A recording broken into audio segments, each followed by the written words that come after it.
এই ভাইয়ের কাছে আসুন, নিঃসন্দেহে ভালো লাগবে। যারা স্যারের মতন এত সুপার লুক পেতে চান অবশ্যই কিন্তু ফ্যান্সি লুকে আসতে হবে। স্যার আজকে কি লুক চেঞ্জ হবে নাকি? হ্যাঁ, লুক চেঞ্জ করার জন্য এসেছি, হেয়ার প্লাস লাগানোর জন্য। তো কত বছর কম করতে চান? 10 বছর না 15 বছর? এটা দেখেন আপনার যেটা বেটার মনে হবে। সেটা আমার যেটা বেটার মনে হয়। বুঝতে পারছেন স্যার কিন্তু আজকে এসেছে আমাদের কাছে নদিয়া ডিস্ট্রিক্ট থেকে। স্যারের মাথার মধ্যে আজকে আমরা হেয়ার প্যাচেস লাগাবো, লাগিয়ে দেখাবো যে স্যার যে আশা করে আমাদের কাছে আসলো ওই আশাটা যেন আমরা 100% পূরণ করতে পারি নাকি। চলুন তাহলে দেখা যাক স্যারের মিনিমাম 10 থেকে 15 বছর কম করে আপনাদেরকে দেখাবো। চলুন তাহলে দেখা যাক।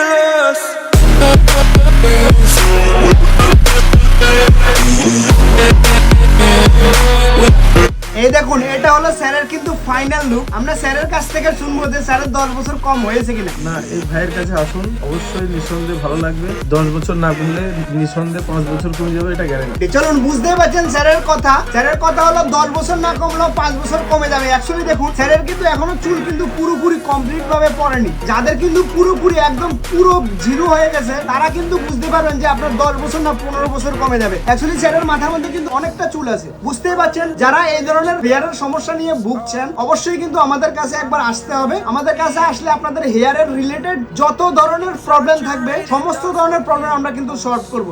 শুরু থেকে এখনো বলে যাচ্ছি যে সারা ভারতবর্ষকে আমরা টাক মুক্ত করব। এটার জন্য ভিডিওটাকে কিন্তু একটু দাবাকে শেয়ার করতে হবে, যেন সবাই যেন এই ভিডিওটা দেখে, যেন যাদের যাদের এই হেয়ারের প্রবলেম আছে তাদের জন্য আমরা প্রবলেমটাকে সলভ করতে পারি। দেখুন, আমরা শুরু থেকে আরেকটা কথা সারা বছর বলে যাই যে আমাদের কাছে দাদু আসলে কাকা বানাবো, আর কাকা আসলে দাদা বানাবো, আর দাদা আসলে ভাই বানাবো, আর ভাই আসলে বেবি বানাবো। দেখতে পাচ্ছেন স্যারের যে আমরা যে প্যাচটা যে লাগালাম, দেখুন হেয়ার প্যাচ কিন্তু অনেক জায়গাতে লাগানো হয়। হেয়ার প্যাচের সবচেয়ে ইম্পর্টেন্ট যেটা কাজ সেটা হলো সেটিংটা ঠিক করা।